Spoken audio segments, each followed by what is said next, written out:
So good morning, welcome. This is Breakfast with Brodies. The seminar program is designed specifically for law students, trainees, and newly qualified solicitors.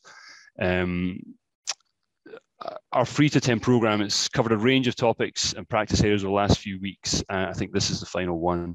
You can find out more about the different seminars, and you can request recordings of any of the previous seminars by visiting our website, and you can go to the careers and events section. And at the moment, as you may know, we're also in the process of hiring for our NQ solicitor roles, and details of those can be found on our NQ vacancies page on the website. So my name is Jack Moyer. I'm a partner in the banking and finance team. And today we're sort of just going to run through at a high level what the banking and finance team is, what we do, and the role of junior lawyers in the banking and finance team. So if we can move on to the next slide, please. So essentially, banking and finance as a practice area, before I started at Brodies, I didn't know anything about it, really. I didn't even know it was an option as a career. At university, you do aspects of commercial law, elements of security and loans, particularly in diploma. But as a discipline, I think it's quite alien to most of us as law students. So I'm going to try and give you that high-level overview of what we do in the team and how you as junior lawyers can fit into that team. I'll also talk a little bit about my career to date and the path for career progression that working in banking and finance can offer you. So first up is, what do we do in the banking and finance team? So essentially, it's anything involving debt and security and guarantees as well. So we're acting for lenders, we're acting for borrowers in relation to debt facilities over a variety of different sectors, and for debt for a variety of different purposes. The team itself at Brodies, I would describe it as a dynamic, fast-paced team. We do high-profile deals for key clients of the firm, and often do work that is economically important to Scotland and strategically important to the progression of the firm. The work, you can expect it to be instructed on deals and be given a strict deadline for closing, because our clients will often need the debt for a particular purpose that will have a strict deadline, such as acquisition of property or a reorganisation for tax purposes. So you may get instructed on a large transaction and have 5 to 6 weeks to close that out, or you may be instructed and be given 4 or 5 days to get through a transaction and get it over the line. So quite dynamic, quite fast-paced, and good fun. It's very much a team approach to working. So I'm a partner in the Glasgow banking team, and I think anyone in the team, you would rarely be working in isolation, probably never. So you'd always be 3 or 4 members of our team on any given transaction, and you'd also be working with other practice areas throughout the firm on almost everything. So like I said, most debt has a purpose, be that acquisition of property, acquisition of a company, for example. So on those transactions, you'll need input from the real estate team, the corporate team, and then going further afield, it could be a construction matter where you need input from the construction team or the planning team, and even going into things like guarantees for pensions and then working closely with the pensions team. But generally, you're always working with another practice area within the firm, which is we're going to talk a little bit about that later, but that's one of the great advantages, I think, of the team, particularly when it comes to building your network of connections. So the banking team at Brodies is split in geographic locations. So we have Glasgow, Edinburgh, and Aberdeen in terms of where the team works from, and each of those different geographical areas probably has different specialisms. We also have an office in London. That office itself isn't manned at this time, and there's no plans to have any permanent staff based in London this time. But we use that as a base for our London connections and servicing our London clients, and often work down from there. I was down last week just meeting people and catching up with sources of work in London. So that's the geographical split of the team. but looking really at the sectors that we work in probably gives you more of a flavour for what the team does. So looking at it from my perspective, I mainly work in real estate finance. So that's both investment and development. So when I say investment, I mean clients purchasing properties that are operating already, for example, a retail park that has let units out to numerous tenants. And the development funding, which is the funding of the purchase of property or a site for development or construction. Could be residential, could be commercial. Primarily it's commercial, but more recently we've had quite a lot of residential development sites we've been working on, which has been quite interesting. So I find the particular benefit of doing real estate finance is that you can see the tangible fruits of your labour in the buildings and developments that are funded by the deals that you're involved in. The example I tend to use is the Drygate Brewery at Tenant Caledonian. So we've acted for tenants for a number of years, and I've led that relationship. The Drygate Brewery was their venture into craft brewing. So we were involved in that from the outset, putting the corporate structure in place, doing the real estate work, doing the funding work to fund the building of the brewery itself. So whenever I'm sitting in there having a beer, I like to bore my friends with stories of how it was funded. But for me, it's a really good feeling to see the tangible fruits of the work that you've helped with. I also do a lot of work in the healthcare sector, so that's acting for large care home operators, which on the face of it doesn't sound like the most glamorous work, but these are big businesses who regularly borrow large amounts to fund the expansion of their business through the purchase of new care homes or the development of new care homes.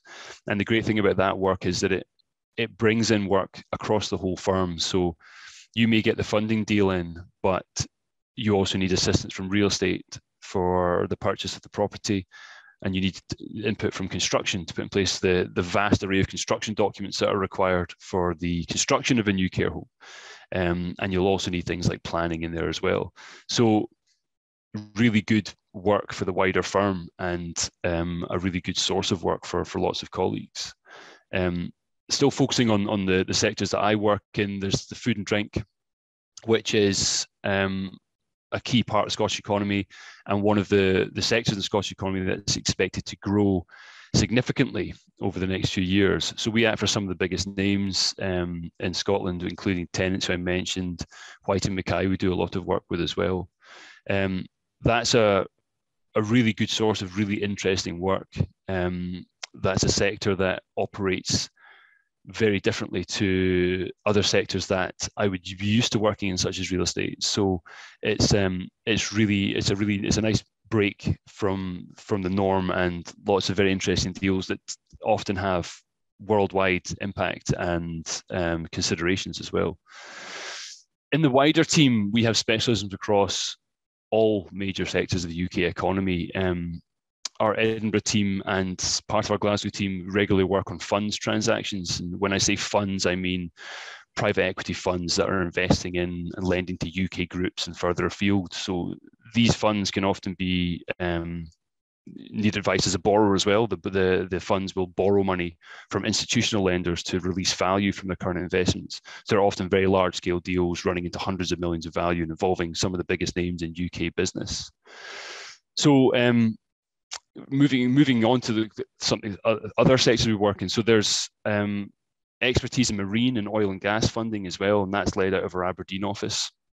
There's housing finance, which we have a particular specialism in Glasgow, and we tend to act on the lender side of the majority of housing finance deals in Scotland. And again, those are some of the biggest value transactions in terms of debt in Scotland. We have a securitisation team that is mainly led out of our Edinburgh office as well. Again, that's working on the Scottish aspects of large-scale securitisation deals that are often led out of London or even further afield, out of New York, or often in Europe. And the final sort of source of work I'd want to mention really is referrals from London firms. So we have really good connections with Magic Circle and some of the biggest firms that are headquartered in London. Because we are an independent Scottish firm, we tend to be a good option for them when they need Scots law advice. So to use an example, there's a client purchasing a large portfolio of hotels. There are 50 hotels in the portfolio, 40 of them are in England, but 10 are in Scotland. So Clifford Chance are acting, but they can't advise on the acquisition of the Scottish properties or the Scottish security aspects of securing those Scottish properties. So they need someone with banking specialism, Scots law, and also Scots law real estate specialism. So they'll come to us and we'll act on that, on the Scottish aspect of that deal, working side by side with Clifford Chance. And you know, these are great opportunities to become involved in some of the biggest deals in the UK economy. So a really great source of work for us. I thought perhaps it would be useful to do a quick deal anatomy just to give you a higher level illustration of what the team do on a day-to-day basis. So if we look at a real estate development transaction, now I mainly act on the borrower side of transactions, so we'll look at it from that perspective. Say we're instructed on a property development by our client. They'll provide us with a term sheet that details the funding package from an institutional lender. We review that term sheet and we raise any key points in an early stage. That aspect's probably partner-led, senior associate-led. At that point, then we'll pull together a fee estimate for the work and agree that with the client. We'll then make contact with the other lawyers acting for the lender. And then potentially we have a couple of days of downtime there while we're waiting for the drafts of the facility agreement and other finance documents to get circulated.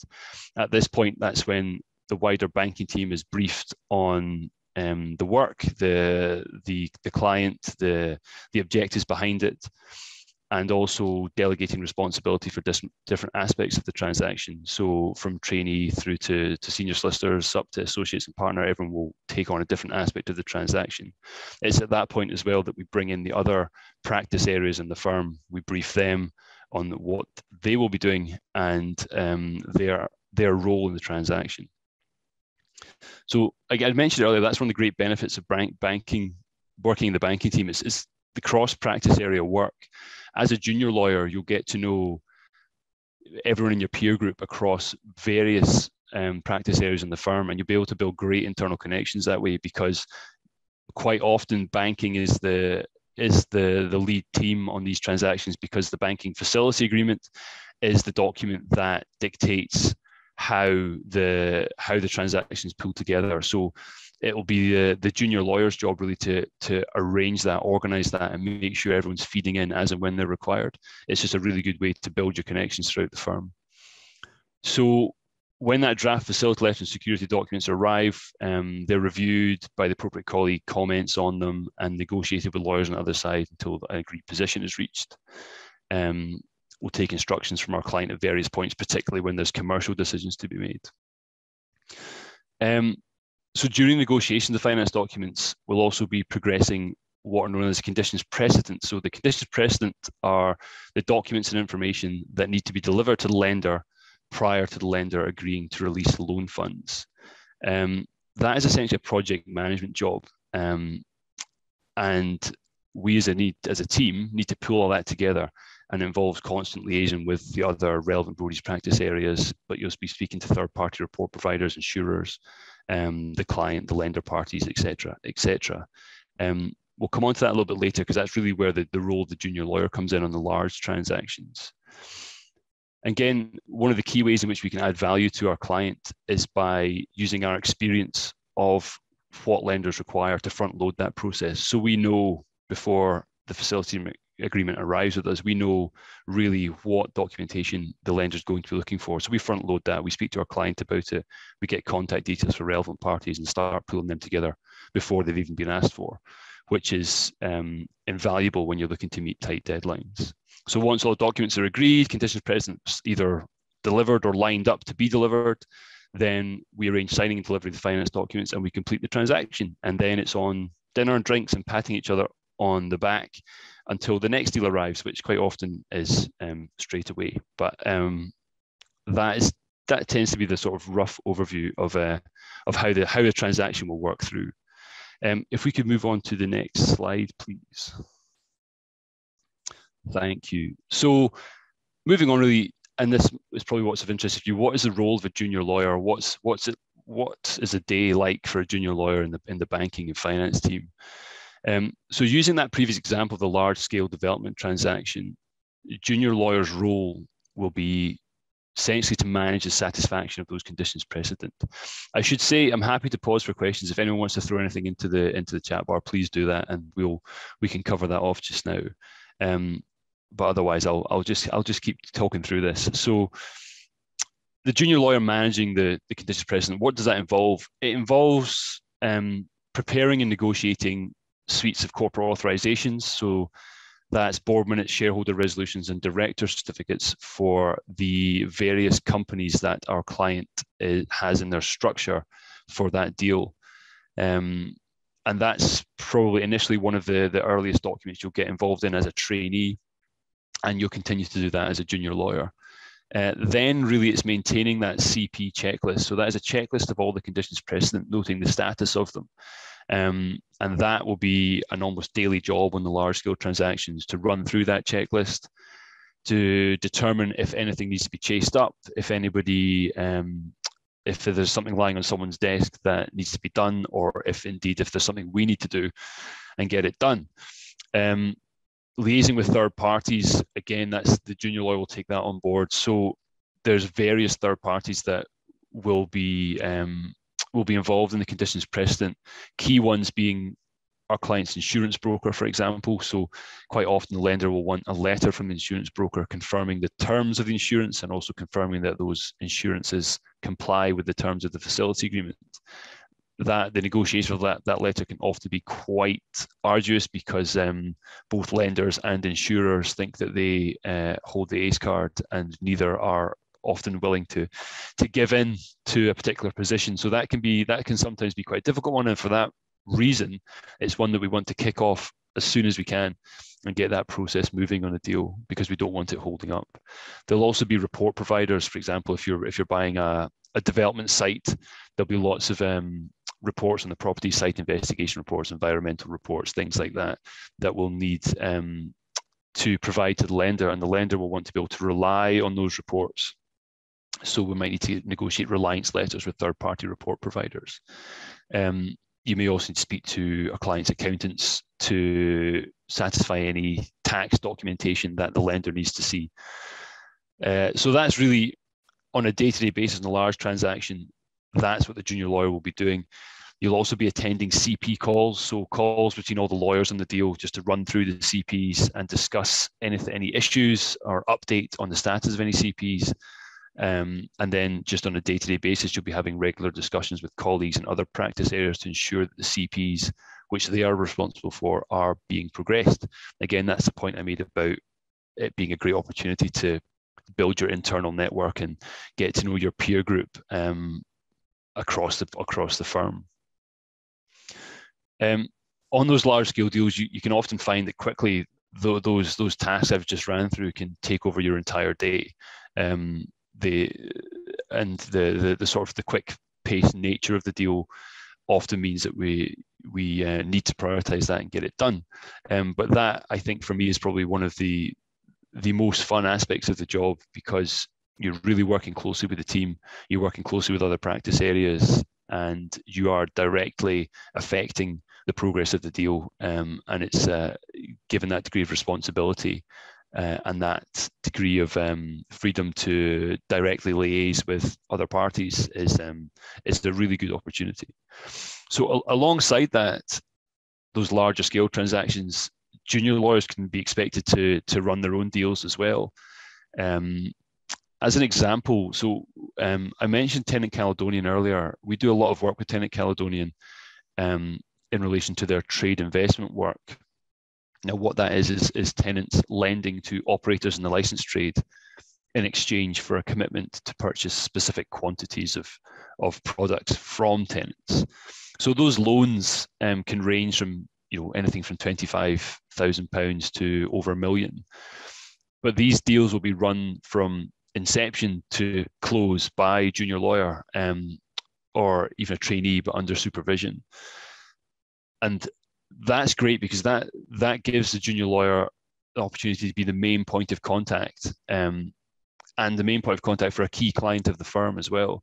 So any issues arise, any questions arise, the client will be contacting that junior lawyer first.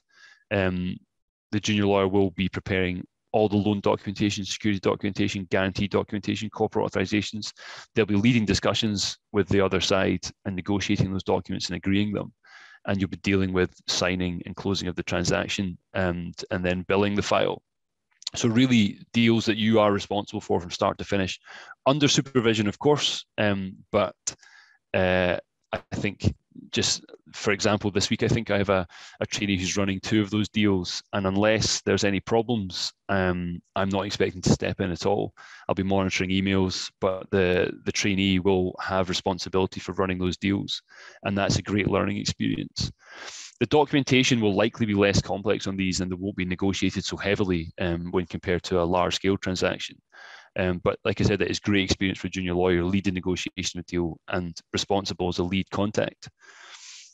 The next sort of aspect I'd want to talk about in terms of the responsibility of junior lawyers is referral deals. So I mentioned we get work referred to us out of London.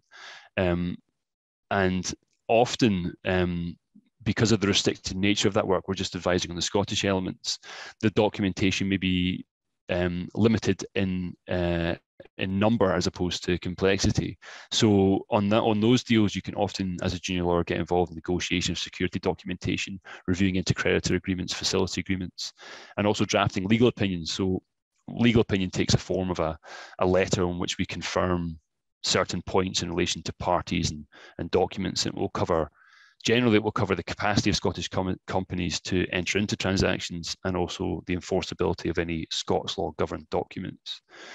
So as a junior lawyer, I found those transactions very useful because what that allowed me to do was build a contact base in London. And I kept in touch with many of the lawyers in my peer group who have progressed in their careers as I have. I still keep in touch with them, lawyers I first contacted, 7, 8, 9 years ago, who now send instructions up from London. So that in itself is a great way to build your contact base outside of the internal connections. Now, finally, the sort of thing we expect our junior lawyers to get involved in is business development. So I think quite often it's thought that that's just something that the partners do, the responsibility to go out and make new connections, win new work, win new clients. But the culture here is that the junior lawyers need to play a part in that as well, and you cannot get involved in that early enough. You're going to be building your contacts, identifying clients and winning work, attending events, meeting clients for lunch and coffees. I would encourage anyone who's starting out in a career at a large commercial firm that have a plan, have a business development plan, and you need to get your day-to-day work done, but have business development as a priority on your list as well, and get involved in that as much as you can, because that is how you build and progress a career, really. If we can move on to the next slide, please. Thanks. So finally, what I'm going to talk about really is about myself, which is hugely uncomfortable. So I trained at Brodies. I think I started 2009, moved through the ranks and made partner a couple of years ago. So really, we're just going to go through how that experience was for me and how that worked for me. So the key thing I wanted to get across here was that I didn't have any prior experience of banking when I started my NQ position. I did 3 seats at Brodies. I did real estate, I did litigation, and I did corporate, but no banking experience. But what I knew I wanted to do is I wanted to do transactional commercial work. So in many ways, banking and corporate and real estate are very similar. It's negotiating contracts and doing transactions. So I had no prior experience, but the banking fit for me. It was exactly the sort of work I wanted to do, the sort of clients I wanted to work for, and the sort of team I wanted to work in. So it's great. Like I said, it's dynamic. There's great clients, high profile work. The team had a really good reputation in the market, and it was also a rapidly growing practice area. So I knew there would be opportunities there to win clients and progress my career. So in the early days, really, it's all about client service, trying to build up your expertise and build your contacts. So building the contacts, like I said, that's sort of key to career progression. You need to be a good lawyer, you need to provide the best standard of service and advice, but you also must be commercially minded, focus on growing the business of the team, and commercially minded when you're giving advice to clients as well, to always bear in mind what the client wants. That what the client wants tends to be the deal done in the time that they want it done for the cost that they'd agreed to do it in. But have that in mind. In those early days as well, it's one of the key things is learning how the team functions. Who are our clients? How do we win work? Where do the fees come from? By which I mean, which clients contribute the most fees to the team's income? Which sectors do we work in? Are there any that we don't work in? What are the opportunities for the firm? What are the opportunities for me? So there's all those key things you need to ask yourself when you're a junior lawyer. That's what I did in the early days. About 3 months into my NQ position, I went on secondment. Now, I went on secondment to Tenant Caledonian, which is really the genesis for why I lead that client relationship now. So I was in there for 6 months, got to know the business, how it operates from the ground up. And that put me in a great position really to be the key contact for them going forward. And really having a key role for a high profile client was a great thing for me to have in terms of building my profile internally as well. So building that list of connections is key in early days. The advantage we have is as banking lawyers, we deal a lot with accountancy firms and the banks. So yeah, so there's that's been be able to make those connections at banks and accountancy firms is quite a straightforward process because they have people in a similar position to you that will be looking to do exactly the same thing. So as you move through your career, there are steps, and it's a very transparent process at Brodies. So you go from solicitor to senior solicitor, to associate, to senior associate, and then to partner. And there are timelines and time periods assigned to each of those steps. Yeah, so this transparent process, you start off as a solicitor, 2 years later, you should make the step up to senior solicitor. After about 5 years, you are entitled to apply for associate, and should you be successful, you'll get it. Senior associate a few years later, and then the opportunity to move to partner. And it's something that you'll know about well in advance and you can prepare for.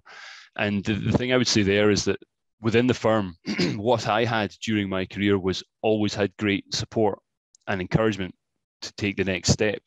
Sometimes encouraged to do it before I even thought that it was on the cards. So initially, that was the partner that I worked for in the banking finance team would support me and encourage me to go for every opportunity I could. And as well, the practice area lead, so the head of our banking team, would do the same. Latterly, stepping up to partner, the managing partner of the firm and the board of the firm as well offered advice and help and essentially made themselves available. And I was told by the people at the very top of the firm that their job was to make sure that I progressed through to partner. And if they didn't do that, then they were failing. And that's a really encouraging message because you know that not only are you prioritizing your career and your progression, but other people in the firm are doing the same thing. And that's really great and very, very helpful, and really gives you that confidence to push on. So yeah, when you make that step up, it's always more responsibility and greater emphasis on leading client relationships, becoming a leader for the team as well, and being a key contact for clients, and also bringing in your own work is a key thing. So for me, when I was an associate, that's when I learned most of the skills that helped me step up to partner. So client relationship management, commercial decision-making, leading and managing a team, essentially being able to give direct, clear advice and ensuring that there was a team there capable and ready to deliver on that advice.